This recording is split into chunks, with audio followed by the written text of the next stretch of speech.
Jawa Timur menjadi provinsi terbanyak yang mengalami peningkatan kasus COVID-19 pada tanggal 20 Mei. Lalu apa langkah Pemprov Jawa Timur dan gugus tugas penanganan COVID-19 Jawa Timur mengatasi permasalahan ini? Saat ini kita sudah tersambung dengan Gubernur Jawa Timur Khofifah Indar Parawansa melalui sambungan Skype. Selamat siang Ibu Khofifah. Ya, selamat siang Mbak Sumiang. Ya, angka pada tanggal 20 Mei ini sangat mengejutkan bahwa Jawa Timur menjadi provinsi dengan peningkatan kasus positif terbanyak, yaitu 502 kasus. Sebetulnya dari analisa Anda dari tim gugus tugas Jawa Timur, apa penyebabnya, Bu Khofifah? Ya, kira-kira 10 hari yang lalu kami mendapatkan support reagens yang cukup signifikan, 49.200 dari gugus tugas pusat. Kemudian kita juga mendapatkan support VTM, juga mendapatkan support swab test sejumlah 49.200 juga.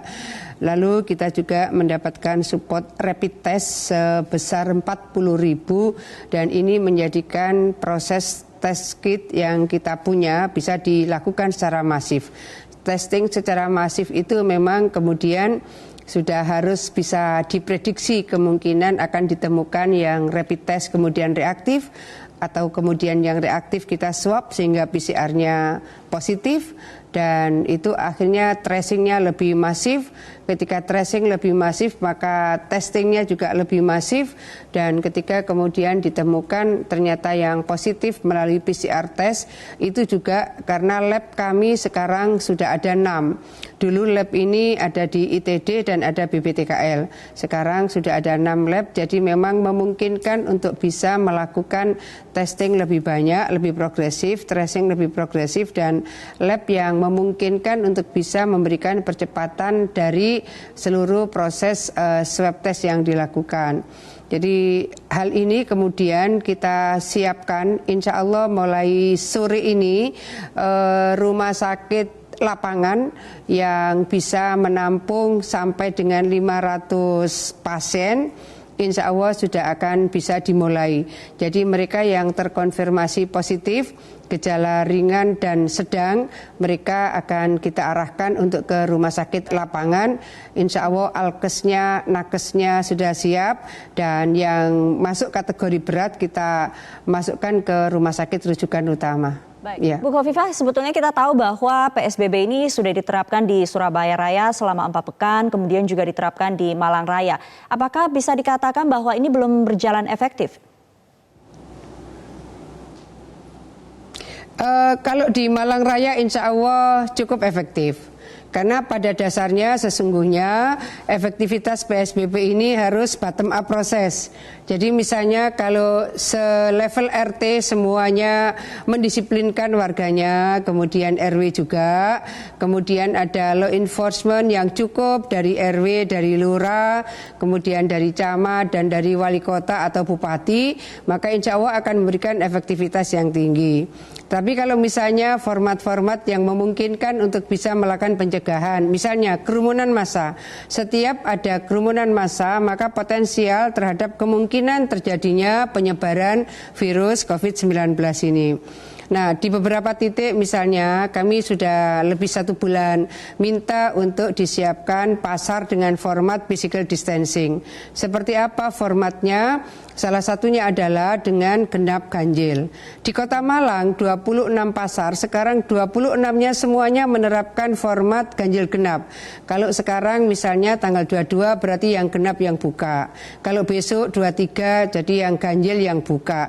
Genap ganjil ini artinya bahwa proses perdagangan dan transaksi ekonomi di pasar tradisional tetap berjalan.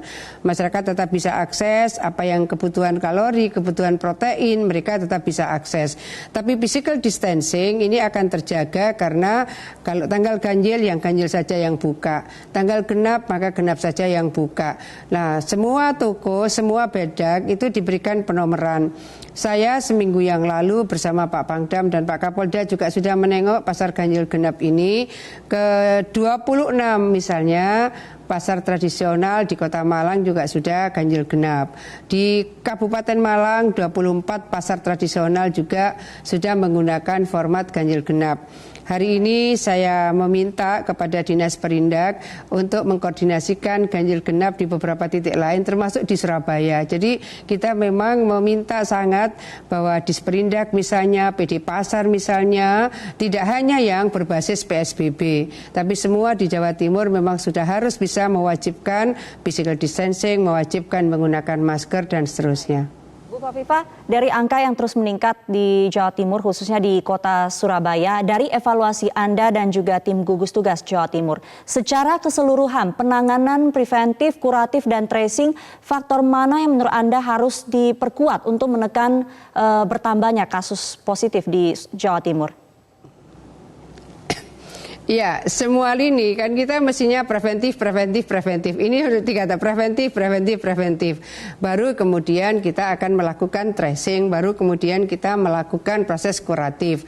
Nah, proses kuratif sesungguhnya kalau Pemprov ya, di luar dari rumah sakit yang lain. Dari awal kita sudah menyiapkan satu gedung baru di Rumah Sakit Menur. Gedung baru ini kita siapkan, kita dedikasikan memang untuk pasien COVID. Saat itu di awal Maret kami menyampaikan kita tidak ingin terpakai, tapi kita hanya sekedar menyiapkan. Tapi ternyata hari ini sudah sekitar 110 pasien yang ada di Rumah Sakit Menur. Lalu ini Rumah Sakit Pemprov. Kemudian Rumah Sakit Pemprov yang lain di Surabaya adalah Sutomo. Sutomo ini berawal sebetulnya dia punya bed isolasi itu hanya 8. Ekstensifikasi jadi 22 dan sekarang ini sudah 112. Itu juga sudah penuh. Bahkan masih ada yang di UGD. Apa yang ingin kami sampaikan bahwa ayo bergotong royong masing-masing melakukan ekstensifikasi dari bed-bed isolasi dan negatif pressure yang bisa kita maksimalkan. Kita juga berikhtiar supaya ventilator kita bisa siapkan lebih banyak lagi. Nah, rumah sakit ini seharusnya memang diinisiasi oleh seluruh bupati wali kota karena di dalam PP 21 terkait kebencanaan sebenarnya tugas utama itu ada di kabupaten dan kota. Nah, baru kemudian kalau mereka tidak mampu, mereka minta bantuan kepada bupati, wali kota sekitarnya, dan kalau masih membutuhkan lagi baru akan minta bantuan ke Pemprov. Peraturan pemerintahnya bilang begitu, PP 21. Nah, kita ini sudah menyiapkan dari awal, harapannya adalah seluruh langkah-langkah preventif bisa berseiring dengan seluruh kebijakan di lini paling bawah, tracing bisa kita bangun, kerjasama partnership yang maksimal, dan akhirnya layanan kuratif juga bisa kita maksimalkan. Nah, pada posisi seperti ini, karena kita melihat bahwa angkanya makin meningkat, maka Pemprov menginisiasi rumah sakit lapangan. Kita didukung oleh Kementerian Kesehatan yang meminjamkan gedung dan area yang cukup luas 5 hektar untuk rumah sakit lapangan. Ini adalah gedung Puslitbang dan Humaniora milik Kementerian Kesehatan. Gugus Tugas Pusat juga support kami banyak hal, termasuk dalamnya adalah tenda-tenda untuk rumah sakit lapangan ini. Baik. Terima kasih Ibu Khofifa Indar Parawansa, Gubernur Jawa Timur, untuk waktunya di Metro Siang.